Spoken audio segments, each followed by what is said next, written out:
Houston, we have a problem.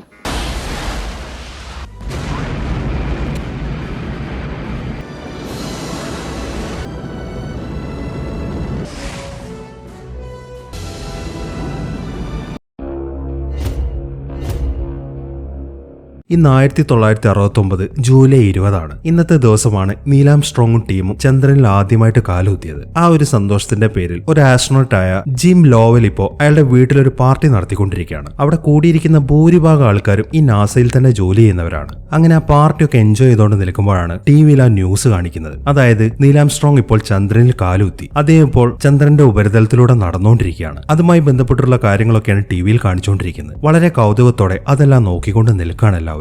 അമേരിക്കയുടെ Apollo 11 എന്ന മിഷനിലാണ് Neil ആംസ്ട്രോങ്ങും ടീമും ഇപ്പോൾ അങ്ങോട്ട് പോയിരിക്കുന്നത്. ഉടനെ തന്നെ അമേരിക്ക അപ്പോളോ 14 എന്നൊരു മിഷൻ കൂടെ ചന്ദ്രനിലേക്ക് പ്ലാൻ ചെയ്യുന്നുണ്ട്. അതിൽ പോകുന്ന ക്രൂവിലുള്ളതാണ് ഈ ജിം എന്ന് പറയുന്ന ആള്. അതുകൊണ്ട് തന്നെ വളരെ ക്യൂരിയോസിറ്റിയോടെ ആ വാർത്തകളൊക്കെ കേട്ടുകൊണ്ട് നിൽക്കുകയാണ് അയാൾ. അങ്ങനെ ആ പാർട്ടിയൊക്കെ കഴിഞ്ഞ് ജിം ഇപ്പോൾ ചന്ദ്രനെ തന്നെ നോക്കി നിൽക്കുകയാണ്. അയാൾക്ക് ഈ ചന്ദ്രനെ കാണുമ്പോൾ എന്തോ ഒരു ഭ്രാന്താണ്. എങ്ങനെയെങ്കിലും ചന്ദ്രനിലേക്ക് ഒന്ന് ഇറങ്ങി കിട്ടണം എന്നൊക്കെയാണ് അയാൾ ആഗ്രഹിക്കുന്നത്. ഇതിനു മുമ്പേ അമേരിക്ക അയച്ച അപ്പോളോ 8 എന്ന മിഷനിൽ അയാൾ പോയിട്ടുണ്ടായിരുന്നു. പക്ഷെ അത് ചന്ദ്രനിൽ ഇറക്കാനുള്ള ഒരു മിഷൻ ആയിരുന്നില്ല. അന്ന് അവർ ചന്ദ്രനെ ചുറ്റിക്കറങ്ങി തിരിച്ചു പോരുമായിരുന്നു. അങ്ങനെ അയാൾ അതൊക്കെ നോക്കിക്കൊണ്ട് നിൽക്കുമ്പോഴാണ് അയാളുടെ ഭാര്യ അങ്ങോട്ട് വരുന്നത്. ഈ സമയം അയാൾ അവളോട് സംസാരിക്കാൻ തുടങ്ങി. നിനക്കറിയോ, ഇപ്പോൾ നീൽ ആംസ്ട്രോങ്ങും ടീമും കൂടെ അവിടെ നിന്ന് നമ്മളെ തന്നെ നോക്കി നിൽക്കായിരിക്കും എന്നൊക്കെയാണ് അയാൾ പറയുന്നത്. അത് കേൾക്കുമ്പോൾ അതൊന്നും എനിക്ക് അറിയത്തില്ല. ഒരു കാര്യം ഞാൻ പറയാം, നീൽ ആംസ്ട്രോങ്ങിന്റെ ഭാര്യയ്ക്ക് ഇന്ന് സമാധാനത്തോടെ ഉറങ്ങാൻ പറ്റത്തില്ല എന്ന കാര്യം ഉറപ്പാണ്. നിങ്ങൾ അന്ന് അപ്പോളോ 8 പോയപ്പോൾ ഞാനും ആ അവസ്ഥ ഇവിടെ അനുഭവിച്ചതാണ്. അന്ന് രാത്രി ഞാൻ തീ തിന്നതിനൊരു കണക്കുമില്ലായിരുന്നു എന്നൊക്കെയാണ് അവൾ പറയുന്നത്. അങ്ങനെ പിറ്റേ ദിവസമായി ജിം ഇപ്പോൾ കെന്നഡി സ്പേസ് സെന്ററിലെ അപ്പോളോ 13 എന്ന പേരിൽ ഒരു റോക്കറ്റിന്റെ കാര്യങ്ങളൊക്കെ കുറച്ച് ആളുകൾക്ക് എക്സ്പ്ലെയിൻ ചെയ്ത് കൊടുത്തുകൊണ്ടിരിക്കുകയാണ്. അമേരിക്ക ഉടനെ തന്നെ ഈ അപ്പോളോ 13 ചന്ദ്രനിലേക്ക് അയക്കുന്നുണ്ട്. അലൻ ഷെപ്പേർഡും ടീമുമാണ് അതിൽ പോകുന്നത്. അതിന്റെ കാര്യങ്ങളൊക്കെയാണ് അയാൾ ഇപ്പോൾ വിവരിച്ചുകൊണ്ടിരിക്കുന്നത്. അങ്ങനെ ആ എക്സ്പ്ലനേഷൻ കഴിയുമ്പോൾ ഒരാൾ സംസാരിക്കാൻ തുടങ്ങി. അല്ല, ഞാനൊരു കാര്യം ചോദിക്കട്ടെ,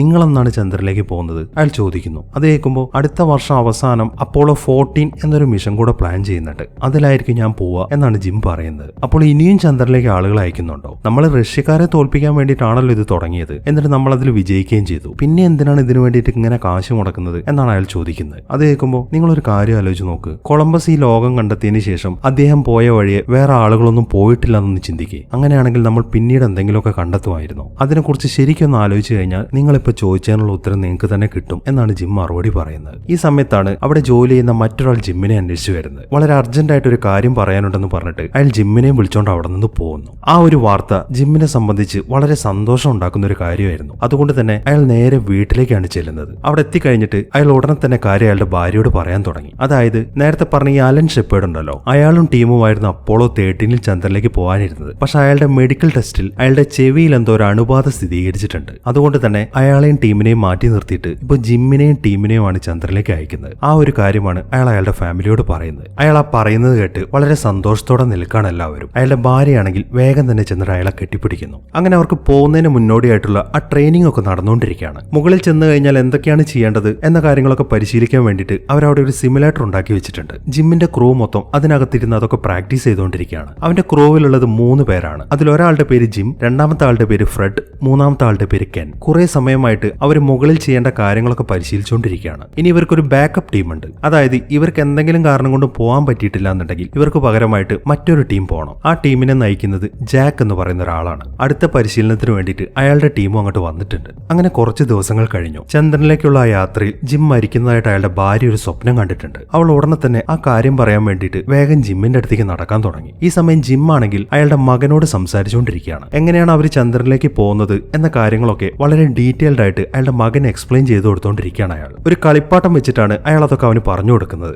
ഇത് കണ്ടില്ലേ, ഇതാണ് സാറ്റൻ 4B ബൂസ്റ്റർ. ഞങ്ങൾ ഇതിലാണ് മുകളിലേക്ക് പോകുന്നത്. ചന്ദ്രനിൽ എത്താൻ വേണ്ടിയിട്ട് 4 ദിവസം എടുക്കും. വളരെ വേഗത്തിൽ ഭൂമിയിൽ നിന്നും ഈ ബൂസ്റ്ററിലാണ് ഞങ്ങൾ ചന്ദ്രനിലേക്ക് പോവുക. അങ്ങനെ ചന്ദ്രന്റെ അടുത്തെത്തി കഴിയുമ്പോൾ ചന്ദ്രന്റെ ഗുരുത്വാകർഷണം ഞങ്ങളെ ചന്ദ്രന്റെ ചുറ്റുമായിട്ട് വൃത്താകൃതിയിൽ ഇങ്ങനെ കറക്കും. ആ വൃത്തത്തെയാണ് ഭ്രമണപഥം എന്ന് പറയുന്നത്. അങ്ങനെ കറക്കിക്കൊണ്ടിരിക്കുമ്പോൾ ഞാനും ഫ്രെഡും കൂടെ ഇതിനകത്തുള്ള ഈ ചെറിയ വാതിലിലൂടെ ലൂണാർ മൊഡ്യൂളിലേക്ക് കയറും. ഈ ലൂണാർ മൊഡ്യൂളാണ് ചന്ദ്രനിൽ ഇറങ്ങുന്നത്. 2 പേർക്ക് മാത്രമേ ഇതിനകത്ത് ഇരിക്കാൻ സാധിക്കത്തുള്ളൂ. ഞങ്ങളുടെ കൂട്ടത്തിലുള്ള കെൻ ആണെങ്കിൽ ഞങ്ങൾ ഇറങ്ങുന്ന സമയത്ത് കമാൻഡ് മൊഡ്യൂളിലായിരിക്കും ഉണ്ടായിരിക്കുക. അങ്ങനെ കമാൻഡ് മൊഡ്യൂളുമായിട്ട് ഈ ലൂണാർ മൊഡ്യൂൾ വേർപ്പെടുത്തി കഴിഞ്ഞാൽ പിന്നെ ഞാനായിരിക്കും ഇത് നിയന്ത്രിക്കുക. അങ്ങനെ പതുക്കെ ഞാൻ ഇത് ചന്ദ്രനിൽ ലാൻഡ് ചെയ്യും എന്നൊക്കെയാണ് അയാൾ വിശദീകരിച്ചു കൊടുക്കുന്നത്. അതെല്ലാം കേൾക്കുമ്പോൾ അയാളുടെ മകൻ സംസാരിക്കാൻ തുടങ്ങി. ഞാനൊരു കാര്യം ചോദിക്കട്ടെ, അതൊക്കെ കത്തി നശിച്ചിട്ട് ഒരുപാട് പേര് മരിച്ചു എന്ന് ഞാൻ കേട്ടിട്ടുണ്ടല്ലോ, അതെങ്ങനെയാണ് സംഭവിക്കുന്നത് എന്നാണ് അവൻ ചോദിക്കുന്നത്. അതിനെക്കുറിച്ച് ഓർത്തൊന്നും നീ പേടിക്കണ്ട, ഒരുപാട് മിസ്റ്റേക്കുകൾ ഉണ്ടായിരുന്നുകൊണ്ടാണ് അങ്ങനെയുള്ള പൊട്ടിത്തെറികളൊക്കെ നടന്നത്. നീ ഈ വാതിൽ കണ്ടില്ലേ, ഇതിനെ ഹാച്ച് എന്നാണ് പറയുന്നത്. ഇതുവഴിയാണ് നമ്മൾ പുറത്തേക്ക് ഇറങ്ങുന്നത്. പക്ഷെ പുറത്തേക്ക് ഇറങ്ങേണ്ട സമയമായപ്പോ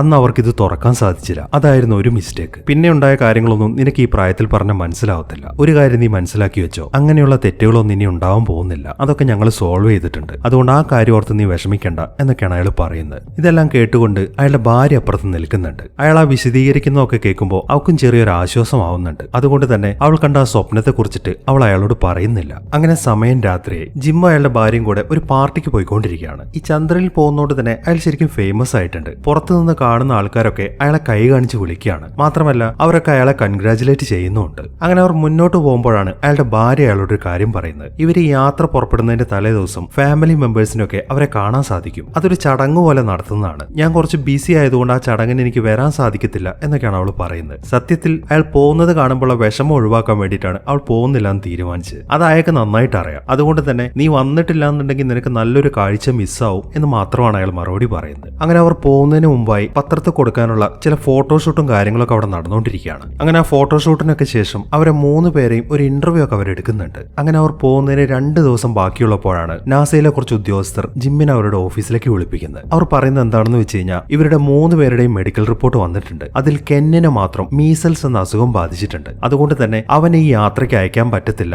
അവന് പകരമായിട്ട് ഇവരുടെ ബാക്കപ്പ് ക്രൂവിലുണ്ടായിരുന്ന ജാക്ക് എന്ന് പറയുന്ന ആളെയാണ് അയക്കുന്നത് എന്നൊക്കെയാണ് അവർ പറയുന്നത്. അതെല്ലാം കേൾക്കുമ്പോൾ ജിമ്മിന് ശരിക്കും ദേഷ്യമാണ് വരുന്നത്. കാരണം അവന്റെ ടീം എന്ന് പറഞ്ഞു കഴിഞ്ഞാൽ അവർ 3 പേരും ശരിക്കും കണക്റ്റഡ് ആണ്. അതിൽ ഓരോരുത്തർ എന്താണോ ചിന്തിക്കുന്നത് എന്നത് അവർക്ക് 3 പേർക്കും ശരിക്കും മനസ്സിലാക്കാൻ സാധിക്കും. അങ്ങനെയുള്ള ഒരു ടീമിനെയാണ് ഇവരിപ്പോ പിരിക്കാൻ പോകുന്നത്. അതുകൊണ്ടാണ് അയാൾക്ക് ഇത്ര ദേഷ്യം വന്നത്. പക്ഷെ ആ നാസയിലെ ആൾക്കാർ പറയുന്നത് എന്താണെന്ന് വെച്ച് കഴിഞ്ഞാൽ നിനക്ക് ഇതിന് സമ്മതമല്ല എന്നുണ്ടെങ്കിൽ നിന്റെ മുഴുവൻ ടീമിനെയും മിഷനിൽ നിന്ന് മാറ്റേണ്ടി വരും. നിങ്ങൾക്ക് പകരമായിട്ട് പിന്നെ ജാക്കും ടീമും ആയിരിക്കും പോവുക എന്നൊക്കെയാണ് അവർ പറയുന്നത്. വേറെ നിവൃത്തിയില്ലാത്തതുകൊണ്ട് ജിമ്മിന് അത് സമ്മതിക്കേണ്ടി വരികയാണ്. അങ്ങനെ ജിമ്മി ഈ കാര്യം കെന്നിനെ അറിയിച്ചു കഴിയുമ്പോൾ അവനും ശരിക്കും ദേഷ്യമാണ് വരുന്നത്. എനിക്ക് അങ്ങനത്തെ അസുഖമൊന്നും ഇല്ല എന്നൊക്കെ പറഞ്ഞിട്ട് അയാൾ വളരെ നിരാശയോടെ അവിടെ നിന്ന് എഴുന്നേറ്റ് പോവാണ്. അങ്ങനെ അവർ വീണ്ടും ആ പരിശീലനം ആരംഭിച്ചു. കെന്നിന് പകരം ഇപ്പോൾ ജാക്കാണ്. അവനാണ് ഇതിന്റെ പൈലറ്റ്. അവൻ ഈ സിമുലേറ്റർ ഒക്കെ ഉപയോഗിച്ചിട്ട് വളരെ എക്സ്പീരിയൻസ് കുറവാണ്. അതുകൊണ്ട് തന്നെ അവന് കറക്റ്റ് ആയിട്ട് ആ കാര്യങ്ങളൊന്നും ചെയ്യാൻ പറ്റുന്നില്ല. അവൻ ഇപ്പോൾ ചെയ്തുകൊണ്ടിരിക്കുന്ന രീതിയിൽ അവൻ മുകളിൽ ചെന്നിട്ട് കാണിക്കുകയാണെന്നുണ്ടെങ്കിൽ അവരുടെ ആ പേടക അതോടെ കത്തി നശിക്കും. ആ കാര്യം മനസ്സിലാവുന്നതുകൊണ്ട് തന്നെ പുറത്ത് കൺട്രോൾ റൂമിൽ നിൽക്കുന്ന ഒരാള് ജിമ്മിനെ അവിടെ നിന്ന് പുറത്തേക്ക് വിളിപ്പിക്കുന്നു. അതിനുശേഷം സംസാരിക്കാൻ തുടങ്ങി. ഇവനെയും കൊണ്ട് നിങ്ങൾ പോവുകയാണെങ്കിൽ മുകളിൽ ചെന്നാൽ നിങ്ങളുടെ പണി തീരത്തേ ഉള്ളൂ എന്നൊക്കെയാണ് അയാൾ പറയുന്നത്. അത് കേൾക്കുമ്പോൾ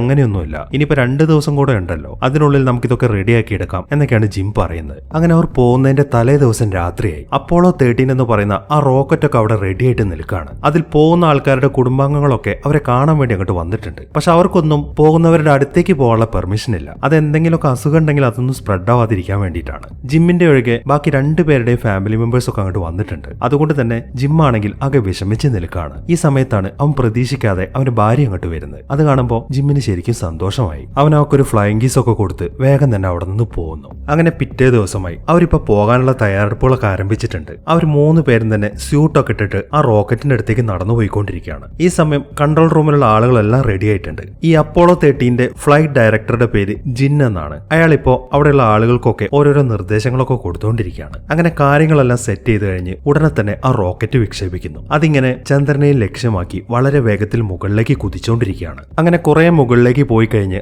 ആദ്യത്തെ സെപ്പറേഷൻ കഴിഞ്ഞു. ബാക്കിയുള്ള ഭാഗങ്ങളൊക്കെ വീണ്ടും ബൂസ്റ്റ് ചെയ്ത് മുകളിലേക്ക് തന്നെ പോയിക്കൊണ്ടിരിക്കുകയാണ്. അങ്ങനെ കുറെ മുകളിലെത്തി കഴിയുമ്പോഴാണ് അവർക്കൊരു പ്രശ്നം വരുന്നത്. ആ റോക്കറ്റിന് 5 എഞ്ചിനാണുള്ളത്. അതിൽ 5ാമത്തെ എഞ്ചിൻ എന്തോ പ്രശ്നം പറ്റിയിട്ടുണ്ട്. അതിപ്പോ വർക്കാവുന്നില്ല. അതിന്റെ അലാറം ഒക്കെ അതിനകത്ത് ഇങ്ങനെ അടിച്ചുകൊണ്ടിരിക്കുകയാണ്. ഈ സമയം ജിം ആണെങ്കിൽ അതെന്താണ് പ്രശ്നം എന്ന് കൺട്രോൾ റൂമിൽ വിളിച്ച് ചോദിക്കുന്നുണ്ട്. പക്ഷെ അവർക്ക് എന്താണ് പ്രശ്നം എന്ന് മനസ്സിലായിട്ടില്ല. അവർ പറയുന്നത് എന്താണെന്ന് വെച്ച് കഴിഞ്ഞാൽ ഇനി 4 എഞ്ചിൻ ബാക്കിയുണ്ടല്ലോ, അത് വെച്ചിട്ട് നിങ്ങൾക്ക് മുന്നോട്ട് പോകാൻ സാധിക്കും. ഇനി ഒരെണ്ണം കൂടെ കേടായി കഴിഞ്ഞാലാണ് പ്രശ്നം എന്നാണ് അവർ പറയുന്നത്. വലിയ കുഴപ്പമൊന്നുമില്ല എന്ന് മനസ്സിലാവുമ്പോൾ അവർ സമാധാനത്തോടെ വീണ്ടും മുന്നോട്ട് പോകാൻ തുടങ്ങി. അങ്ങനെ അവർ വേഗം തന്നെ ഭൂമിയുടെ അന്തരീക്ഷമൊക്കെ കടന്നിട്ട് മുകളിലെത്തി. ഇനിയിപ്പോ അവർക്ക് ആ ത്രസ്റ്ററുകളുടെ ആവശ്യമില്ല. അതുകൊണ്ട് തന്നെ അവർ വേഗം തന്നെ അതൊക്കെ ഓഫ് ചെയ്യുന്നു. അങ്ങനെ അതൊക്കെ ഓഫ് ചെയ്ത് കഴിഞ്ഞ് അവരവരുടെ ഹെൽമറ്റും കാര്യങ്ങളൊക്കെ മാറ്റുന്നു. അതൊക്കെ ഇങ്ങനെ വായുവിൽ ഫ്ലോട്ട് ചെയ്തുകൊണ്ടിരിക്കുകയാണ്. വളരെ കൗതുകത്തോടെ അതിലേക്ക് തന്നെ നോക്കിക്കൊണ്ടിരിക്കുകയാണ് എല്ലാവരും. ഇനിയിപ്പോ അവർക്ക് ചെയ്യാനുള്ളത് ചന്ദ്രന്റെ മുകളിലായിട്ട് ആ ലൂണാർ മൊഡ്യൂൾ ഇരിക്കുന്നുണ്ട്. അതിനടുത്തേക്ക് ചെന്നിട്ട് ഇവരുടെ ആ പേടകം ടോക്ക് ചെയ്യണം. അതിനുള്ള കാര്യങ്ങളൊക്കെയാണ് നടത്തിക്കൊണ്ടിരിക്കുന്നത്. ജാക്കാണ് അതെല്ലാം ചെയ്തുകൊണ്ടിരിക്കുന്നത്. കുറെ നേരത്തെ ശ്രമത്തിന് ശേഷം വളരെ സക്സസ്ഫുൾ ആയിട്ട് തന്നെ അവൻ അതുമായിട്ട് ഡോക്ക് ചെയ്യുന്നു.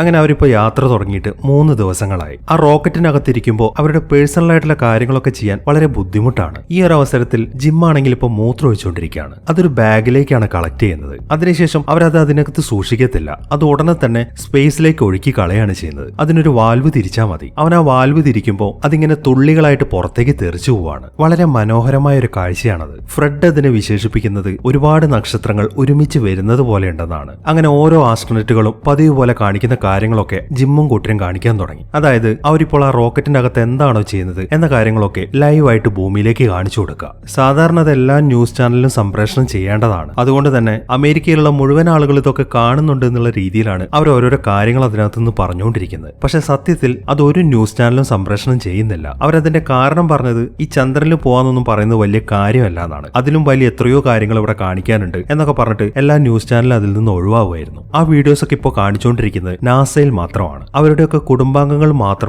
അതെല്ലാം കാണുന്നുള്ളൂ. അവരൊക്കെ വളരെ കൗതുകത്തോടെ അവർ കാണിക്കുന്ന കാഴ്ചകളൊക്കെ കണ്ടുകൊണ്ടിരിക്കുകയാണ്. അങ്ങനെ കുറച്ച് സമയങ്ങൾ കഴിഞ്ഞു. ജാക്ക് ആണ് ഇപ്പോൾ കോക്പിറ്റിലിരിക്കുന്നത്. ബാക്കി രണ്ടുപേർ അപ്പുറത്താണുള്ളത്. ഈ സമയം കൺട്രോൾ റൂമിൽ നിന്നും ഓരോരോ കാര്യങ്ങളൊക്കെ അവനോട് പറഞ്ഞു കൊടുക്കുന്നുണ്ട്. ഈ റോക്കറ്റിൽ കൊണ്ടുപോകുന്നത് ലിക്വിഡ് ഓക്സിജൻ ആണ്. അത് ഇടയ്ക്കിടയ്ക്ക് ഇങ്ങനെ ഇളക്കി കൊടുക്കണം. അതിനു വേണ്ടിയിട്ട് ഫാനുകളാണ് ഫിറ്റ് ചെയ്തിരിക്കുന്നത്. ആ ഫാൻ ഓൺ ആക്കാനാണ് ഇപ്പൊ കൺട്രോൾ റൂമിൽ നിന്ന് വിളിച്ച് അറിയിച്ചിരിക്കുന്നത്. അത് കേട്ട ഉടനെ തന്നെ ജാക്ക് ആണെങ്കിൽ വേഗം തന്നെ 2 ഫാനുകൾ ഓൺ ആക്കുന്നു. പെട്ടെന്ന് അതിലെ ഓക്സിജൻ ടാങ്കിൽ നിന്നും ഒരു കണക്ഷൻ വിട്ടുപോവാണ്. മാത്രമല്ല ചെറിയൊരു പൊട്ടിത്തെറി അവിടെ നടക്കുന്നുണ്ട്. ആ റോക്കറ്റ് മൊത്തത്തിൽ കുലുങ്ങിയതോട് തന്നെ ബാക്കിയുള്ള 2 പേരും വേഗം തന്നെ കോക്പിറ്റിലേക്ക് ഓടി വരുന്നു. എന്താണ് സംഭവിച്ചത് എന്ന് ആർക്കും മനസ്സിലാവുന്നില്ല. ഞാൻ ആ ഓക്സിജൻ ടാങ്കിന്റെ ഫാൻ ഓൺ ആക്കിയതാണ് എന്നാണ് ജാക്ക് പറയുന്നത്. അവർ നോക്കുമ്പോൾ അതിനകത്തുള്ള വോൾട്ടേജ് ഒക്കെ ശരിക്കും കുറയുന്നുണ്ട്. കൺട്രോൾ റൂമിൽ നിൽക്കുന്ന ആളുകൾക്കും എന്താണ് സംഭവിക്കുന്നതെന്ന് മനസ്സിലാവുന്നില്ല. അവർ നോക്കുമ്പോൾ അതിലെ റീഡിംഗ് ഒന്നും കറക്റ്റ് ആയിട്ട് കാണിക്കുന്നില്ല. അത് ആ വോൾട്ടേജ് കുറവായതുകൊണ്ടാണ് എന്ന കാര്യം അവർക്കും മനസ്സിലായിട്ടുണ്ട്. ഈ സമയത്താണ് ജിം ഒരു കാര്യം ശ്രദ്ധിക്കുന്നത്. ആ റോക്കറ്റിൽ നിന്നും എന്തോ ഒരു ഗ്യാസ് ചോർന്നു പോയിക്കൊണ്ടിരിക്കുകയാണ്. അത് ഓക്സിജൻ ആണെന്നാണ് എനിക്ക് തോന്നുന്നത് എന്നാണ് അവൻ കൺട്രോൾ റൂമിലേക്ക് അറിയിക്കുന്നത്. ഈ സമയത്താണ് അവർ ആ മീറ്റർ ശ്രദ്ധിക്കുന്നത്. ഓക്സിജന്റെ അളവുകൾ ശരിക്കും കുറയുന്നതായിട്ടാണ് അതിൽ കാണിച്ചിരിക്കുന്നത്. കൺട്രോൾ റൂമിലുള്ള ആളുകളൊക്കെ വളരെ വെപ്രാളത്തോടെ എന്താണ് സംഭവിക്കുന്നതെന്നൊക്കെ ചെക്ക് ചെയ്തുകൊണ്ടിരിക്കുകയാണ്.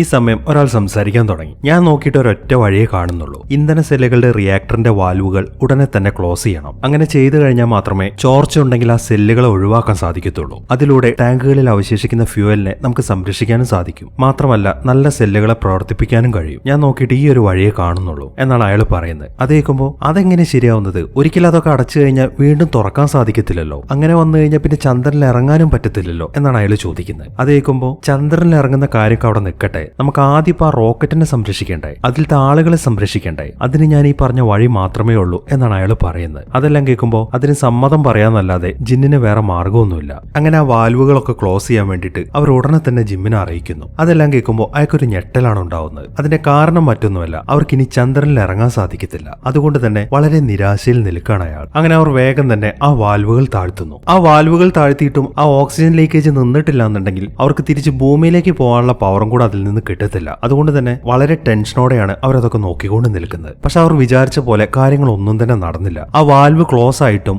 ഓക്സിജൻ ലീക്ക് ആവുന്നത് തുടർന്നുകൊണ്ടിരിക്കുകയാണ്. അത് മനസ്സിലാക്കുമ്പോൾ ആ മനുഷ്യൻ വീണ്ടും ജിന്നിനോട് സംസാരിക്കാൻ തുടങ്ങി. ഈ രീതിയിൽ ഓക്സിജൻ ലീക്ക് ആവുകയാണെന്നുണ്ടെങ്കിൽ ആ കമാൻഡ് മൊഡ്യൂളിലെ ഓക്സിജൻ മൊത്തം 15 മിനിറ്റിനുള്ളിൽ തീരും. അങ്ങനെ വരുമ്പോൾ അവർക്ക് അതിനകത്ത് സർവൈവ് ചെയ്യാൻ സാധിക്കത്തില്ല. അതുകൊണ്ട് തന്നെ അവരെ ഉടനെ തന്നെ ലൂണാർ മൊഡ്യൂളിലേക്ക് മാറ്റണം എന്നാണ് അയാൾ പറയുന്നത്. അതിനുള്ള ഒരുക്കമാണ് അവരിപ്പോൾ നടത്തിക്കൊണ്ടിരിക്കുന്നത്. അങ്ങനെ ജിമ്മും കൂട്ടരും കൂടെ വേഗം തന്നെ ലൂണാർ മൊഡ്യൂളിന്റെ അകത്തേക്ക് കയറി അതൊക്കെ സെറ്റപ്പ് ആക്കാനുള്ള ശ്രമത്തിലാണ്. പക്ഷെ ലൂണാർ മൊഡ്യൂൾ പവറപ്പ് ആക്കണം എന്നുണ്ടെങ്കിൽ ഒരുപാട് സമയം വേണം. ഇവർക്ക് ആകെയുള്ളത് വെറും 15 മിനിറ്റ് ആണ്. അതുകൊണ്ട് തന്നെ അവരെ കൊണ്ടാവുന്നത്ര വേഗതയിൽ അതിനകത്തെ കാര്യങ്ങളൊക്കെ ചെയ്തുകൊണ്ടിരിക്കുകയാണ് അവർ. ഇവിടെ അവർക്ക് വേറൊരു പ്രശ്നം പറ്റുന്നത് എന്താണെന്ന് വെച്ച് കഴിഞ്ഞാൽ ആ റോക്കറ്റ് ആണെങ്കിൽ ഒരു നിയന്ത്രണവും ഇല്ലാതെ ആ സ്പേസിൽ ഇങ്ങനെ ചുറ്റി കറങ്ങിക്കൊണ്ടിരിക്കുകയാണ്. അവർക്ക് പോകാനുള്ള ഡയറക്ഷൻ അവർ നക്ഷത്രങ്ങളെ നോക്കിയിട്ടാണ് മാർക്ക് ചെയ്യുന്നത്. ഈ ഒരു അവസരത്തിൽ അവർക്ക് അവിടെയുള്ള ഒരു നക്ഷത്രത്തെയും കാണാൻ സാധിക്കുന്നില്ല. മാത്രമല്ല ലൂണാർ മൊഡ്യൂൾ കൺട്രോൾ ചെയ്യുമ്പോൾ അത് സിംഗിൾ ആയിട്ട് കൺട്രോൾ ചെയ്യാവുന്ന രീതിയിലാണ് അത് ഡിസൈൻ ചെയ്തിരിക്കുന്നത്. ഇപ്പോൾ ആ കമാൻഡ് മൊഡ്യൂൾ അതുമായിട്ട് അറ്റാച്ച് ആയി കിടക്കുന്നതുകൊണ്ട് അവർക്ക് അതിനെ കറക്റ്റ് ആയിട്ട് നാവിഗേറ്റ് ചെയ്യാൻ സാധിക്കുന്നില്ല. ഇതേ സമയം തന്നെ ജിൻ ഇപ്പോൾ ഒരു മീറ്റിംഗ് വിളിച്ചിരിക്കുകയാണ്. അയാൾ സംസാരിക്കാൻ തുടങ്ങി. എന്തായാലും ചന്ദ്രനിൽ ഇറങ്ങാന്നുള്ള പരിപാടി ഇവിടെ വെച്ച് നമ്മൾ ഉപേക്ഷിക്കുകയാണ്. ഇനി നമ്മൾ ചിന്തിക്കേണ്ടത് എങ്ങനെ അവരെ അവിടെ നിന്ന് ഇങ്ങോട്ട് തിരിച്ചുകൊണ്ടുവരാൻ പറ്റുമെന്നാണ്. അവരിപ്പോൾ നിൽക്കുന്നത് ഈ ഒരു പൊസിഷനിലാണ്. എന്താണ് നിങ്ങളുടെ അഭിപ്രായം? ഈ ഒരു സ്പോട്ടിൽ നിന്ന് തന്നെ അവരങ്ങോട്ട് തിരിച്ചുകൊണ്ടുവരണോ, അതോ ചന്ദ്രന്റെ ഗ്രാവിറ്റി വെച്ചിട്ട് അതിനെ ചുറ്റി കറങ്ങിയിട്ട് ഇങ്ങോട്ട് തിരിച്ചുകൊണ്ടുവരണോ? ഏതാണ് നമുക്കിതിൽ വർക്കൗട്ട് ചെയ്യാൻ സാധിക്കുക എന്നാണ് അയാൾ ചോദിക്കുന്നത്. അതേക്കുമ്പോൾ ഒരാൾ പറയുന്നത് ചന്ദ്രന്റെ ഗ്രാവിറ്റി ഉപയോഗിച്ചിട്ട് ചന്ദ്രനെ ചുറ്റിക്കറങ്ങി ഇങ്ങോട്ട് തിരിച്ചു കൊണ്ടുവരുന്നതാണ് നല്ലതെന്നാണ്. പക്ഷെ ഒരാൾ പറയുന്നത് അത് നടക്കത്തില്ല എന്നാണ്. കാരണം അവരിപ്പോൾ ഇരിക്കുന്നത് ലൂണാർ മൊഡ്യൂളിന്റെ അകത്താണ്. ഈ ലൂണാർ മൊഡ്യൂൾ എന്ന് പറയുന്നത് ചന്ദ്രനിൽ ഇറങ്ങാൻ വേണ്ടി ഡിസൈൻ ചെയ്തതാണ്. അതിനകത്ത് 2 ആളുകൾക്ക് ഇരിക്കാൻ സാധിക്കത്തുള്ളൂ. അവരെ സംബന്ധിച്ചിട്ട് അവരിപ്പോൾ 3 പേരുണ്ട്. അതുകൊണ്ട് തന്നെ ചന്ദ്രനെ ചുറ്റിക്കറങ്ങുന്ന അത്രയും സമയം 3 പേർക്ക് അതിനകത്ത് സർവൈവ് ചെയ്യാൻ സാധിക്കത്തില്ല. അതുകൊണ്ട് അവരിപ്പോൾ എവിടെയാണോ ഉള്ളത് അവിടുന്ന് തന്നെ തിരിച്ചങ്ങോട്ട് കൊണ്ടുവരുന്നതാണ് നല്ലത് എന്നൊക്കെയാണ് അയാൾ പറയുന്നത്. ഈ സമയം ജിൻ സംസാരിക്കാൻ തുടങ്ങി. ഇവിടെയുള്ള പ്രശ്നം എന്താണെന്ന് വെച്ച് കഴിഞ്ഞാൽ സർവീസ് മൊഡ്യൂളിന്റെ എഞ്ചിന് മാത്രമേ അവരിപ്പോൾ എവിടെയാണോ നിൽക്കുന്നത് അവിടെ നിന്ന് ഡയറക്റ്റ് തിരിക്കാൻ പറ്റത്തുള്ളൂ. പക്ഷെ ആ പൊട്ടിത്തെറിയിൽ അതിന്റെ എഞ്ചിൻ കേട് വന്നിട്ടുണ്ടോ എന്ന കാര്യം നമുക്ക് അറിയത്തില്ല. അത് ഉറപ്പുവരുത്താതെ നമ്മൾ അത് ഓണാക്കാൻ ശ്രമിക്കുകയാണെങ്കിൽ ചിലപ്പോൾ അത് പൊട്ടി തകരാനും സാധ്യതയുണ്ട്. ഈ ഒരു അവസരത്തിൽ ഒരു ഭാഗ്യപരീക്ഷണം എന്തായാലും നമുക്ക് നടത്താൻ സാധിക്കത്തില്ല. നമ്മുടെ മുമ്പിൽ ഇനി ഒരൊറ്റ വഴിയേ ഉള്ളൂ. ലൂണാർ മൊഡ്യൂളിന്റെ കൂടെ ആ കമാൻഡ് മൊഡ്യൂളും കൂടെ നമുക്ക് ഇങ്ങോട്ട് തിരിച്ചുകൊണ്ടുവരണം. അതിന് ചന്ദ്രനെ ചുറ്റിക്കറങ്ങുക എന്നല്ലാതെ മറ്റൊരു നിവൃത്തിയുമില്ല. ലൂണാർ മൊഡ്യൂളിന്റെ എഞ്ചിൻ കുറച്ച് കൂടുതൽ സമയം പ്രവർത്തിപ്പിച്ചു കഴിഞ്ഞു കഴിഞ്ഞാൽ നമുക്ക് കമാൻഡ് മൊഡ്യൂളിനെ കൂടെ ഇങ്ങോട്ട് കൊണ്ടുവരാനുള്ള പവർ കിട്ടും എന്നൊക്കെയാണ് അയാൾ പറയുന്നത്. ഈ സമയം ആ ലൂണാർ മൊഡ്യൂൾ ഡിസൈൻ ചെയ്ത ആൾ അവിടെ ഇരിക്കുന്നുണ്ട്. അയാൾ സംസാരിക്കാൻ തുടങ്ങി. ഞങ്ങൾ അത് ഉണ്ടാക്കിയിരിക്കുന്നത് ചന്ദ്രനിൽ ഇറങ്ങാൻ വേണ്ടിയിട്ട് മാത്രമാണ്, അല്ലാതെ ഒരു വാഹനത്തിന്റെ ഗതി നിർണ്ണയിക്കാൻ വേണ്ടിയിട്ടല്ല. അതുകൊണ്ട് തന്നെ നിങ്ങൾ ഈ പറയുന്ന പണി വർക്കൗട്ട് ആവോ എന്നൊന്നും എനിക്ക് ഉറപ്പു തരാൻ പറ്റത്തില്ല എന്നൊക്കെയാണ് അയാൾ പറയുന്നത്. അത് കേൾക്കുമ്പോൾ നമ്മൾ എന്തായാലും ചന്ദ്രനിൽ ഇറങ്ങാൻ പോകുന്നില്ല, മാത്രമല്ല ഇത് വർക്കൗട്ട് ആവോ എന്ന് നോക്കല്ലാതെ വേറൊരു വഴിയും നമ്മുടെ മുന്നിൽ കാണുന്നില്ല. അതുകൊണ്ട് നിങ്ങൾ ഇങ്ങനെ നെഗറ്റീവ് അടിക്കാതെ പോസിറ്റീവ് ആയിട്ടുള്ള എന്തെങ്കിലും കാര്യങ്ങളൊക്കെ പറ എന്നൊക്കെയാണ് ജിൻ പറയുന്നത്. ഇതേ സമയം തന്നെ ജിമ്മും കൂട്ടരുമാണെങ്കിൽ ആ ചന്ദ്രനിലേക്ക് തന്നെ നോക്കി നിൽക്കുകയാണ്. അവരെവിടെയാണോ ഇറങ്ങാൻ പ്ലാൻ ചെയ്തിരിക്കുന്നത് ആ സ്ഥലങ്ങളൊക്കെ അവർക്ക് കാണാൻ സാധിക്കുന്നുണ്ട്. ഒരുപാട് നാളത്തെ അയാളുടെ സ്വപ്നമായിരുന്നു അവിടെ ഒന്ന് കാലുകുത്തുക എന്നുള്ളത്. പക്ഷെ അതിനി നടക്കാൻ പോകുന്നില്ല. അതുകൊണ്ട് തന്നെ വളരെ സങ്കടത്തോടെ ചന്ദ്രനെ നോക്കിക്കൊണ്ട് നിൽക്കുകയാണ് അയാൾ. ഈ സമയം അയാൾ അവിടെ ഇറങ്ങുന്നതൊക്കെ ഇമാജിൻ ചെയ്യുന്നുണ്ട്. അവിടെ ഇറങ്ങുന്നതും അവിടുന്ന് ഒരു പിടി മണ്ണെടുക്കുന്നതും ആ ഏരിയ മൊത്തം ചുറ്റി കാണുന്നതും ഇങ്ങനെയുള്ള കാര്യങ്ങളൊക്കെ അയാൾ ഇപ്പോ ആ റോക്കറ്റിൽ നിന്നുകൊണ്ട് ഇമാജിൻ ചെയ്തുകൊണ്ടിരിക്കുകയാണ്. ഇതേ സമയം ജീനും കൂട്ടരും തമ്മിൽ ഇപ്പോഴും ചർച്ചയിൽ തന്നെയാണ്. ജീനാണ് ഇപ്പൊ അവരോട് സംസാരിക്കുന്നത്. അപ്പോൾ 45 മണിക്കൂർ മാത്രമേ അവർക്ക് കൊടുക്കാൻ പറ്റൂ എന്നാണ് നിങ്ങൾ പറഞ്ഞു വരുന്നത്. അങ്ങനെ വരുമ്പോൾ അവർക്ക് ഭൂമിയിൽ എത്താൻ സാധിക്കത്തില്ലല്ലോ. അവർക്ക് ഈ ഒരു പോയിന്റ് വരെയല്ലേ എത്താൻ സാധിക്കത്തുള്ളൂ. ഇവിടെ നിന്ന് ഇത്രയും ദൂരം കിടക്കുന്നില്ലേ, ഇതെങ്ങനെ ശരിയാവാനാണ് എന്നൊക്കെയാണ് അയാൾ ചോദിക്കുന്നത്. അത് കേൾക്കുമ്പോൾ ആ കൂട്ടത്തിലുള്ള ഒരാൾ സംസാരിക്കാൻ തുടങ്ങി. അത്ര സമയമേ നമുക്ക് എടുക്കാൻ പറ്റത്തുള്ളൂ. കാരണം നിങ്ങൾ അതിലെ കറണ്ടിനെ കുറിച്ചൊന്ന് ആലോചിച്ച് നോക്ക്. കറണ്ട് ഇല്ലാതെ അവർക്ക് നമ്മളോട് സംസാരിക്കാനോ അവരുടെ ഡയറക്ഷൻ ശരിയാക്കാനോ അതിലെ ഹീറ്റ് ഷീൽഡിനെ തിരിക്കാനോ ഒന്നും തന്നെ കഴിയത്തില്ല.